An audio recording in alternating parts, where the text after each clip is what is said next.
Our topic for today is the knowledge that saves. There are many kinds of knowledges. Some are useless knowledge that has nothing to do to benefit our daily living. There are some useful knowledge, like knowledge of medicine, by which we can keep ourselves healthy. But there is one kind of knowledge that every man in this world runs after and desires to possess, and this is the knowledge that saves. When we say knowledge that saves, it is the knowledge that helps us attain eternal happiness. Each man can imagine where this is and how this is, this eternal happiness, but all of them desire to attain this. And this is what we call the knowledge that saves. Now, every man, the reason why they look for a religion to join is precisely because they want to be saved. And they seek these religions in the guarantee that by observing their way of life, they could be saved. And so the same thing happened with those who start new religions. Their primary purpose and their primary attraction is to offer people a means by which they can be saved. This also happens among the Christian sects. There are many Christian sects. There are in fact thousands of them, and each one is offering the knowledge that saves. Each one seems to guarantee that if you join them and live their way of life, you can be saved. Now, if you come to sit down and think, if all these gods and all these different Christs are true, and they're all in heaven, and they have contradictory and different doctrines, why, heaven must be such a mess with such different gods and different beliefs. Reason tells us that there can only be one God. For heaven to be a happy place, there must only be one God, and all the rest are mistakes, big mistakes. I have no right to tell you which is the right God and which is the right religion, and which is the true religion that offers the saving knowledge. You have to find out yourself which is the one. Because if I tell you this is the right religion or that is the wrong religion, you would just getting my own testimony. You would not be thinking, and you would not be convinced of what I'm saying. The purpose, therefore, of this program is precisely to guide you step by step to be able to find out what is the religion that offers the saving knowledge. Let us briefly put aside the religions which are outside Christianity, because we don't know, we have no knowledge whatsoever how they reach out and put their quest on the saving knowledge.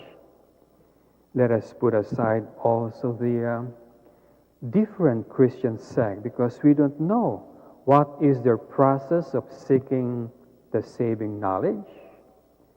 None of them also have written analysis by which they show us whether their members are attaining this knowledge, neither the religions outside Christianity or the different Christian sects, if they ever have any of these analysis or written documents, we are not acquainted with them.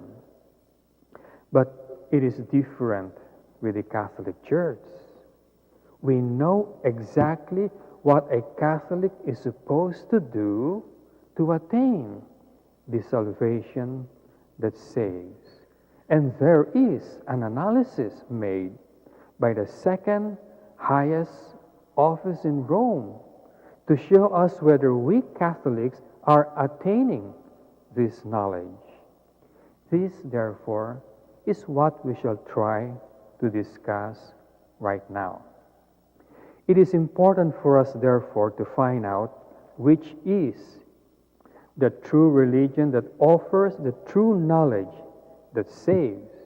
We cannot say it is among the Catholics, precisely because the crisis in the Catholic Church is this, that we also are not attaining the knowledge that saves. In Scriptures, we have seen that the knowledge that saves has to be attained first by the art of right reasoning. We have to reason correctly, and reasoning correctly will lead us to the concept of the true God. Now, this is just by natural means. We don't need revelation for this. The knowledge of one God, the concept of the true God, can be attained simply by natural reasoning. Then from natural reasoning, we hope to go to the next step, which is that this God sent His only Son. Now this needs divine revelation. We cannot reach that truth simply by natural reasoning. Then this Son, whom God sent, gave us a way of life. You have to discover that. And this way of life consists in what you call the commands of Christ. Then after you have obeyed the commands of Christ, then and only then can the knowledge that saves be given to you. The first step is so important because the moment you reason wrongly, you will have a wrong concept of a wrong God. This is the reason why the human race has so many religions. Take, for instance, the Greeks and the Romans.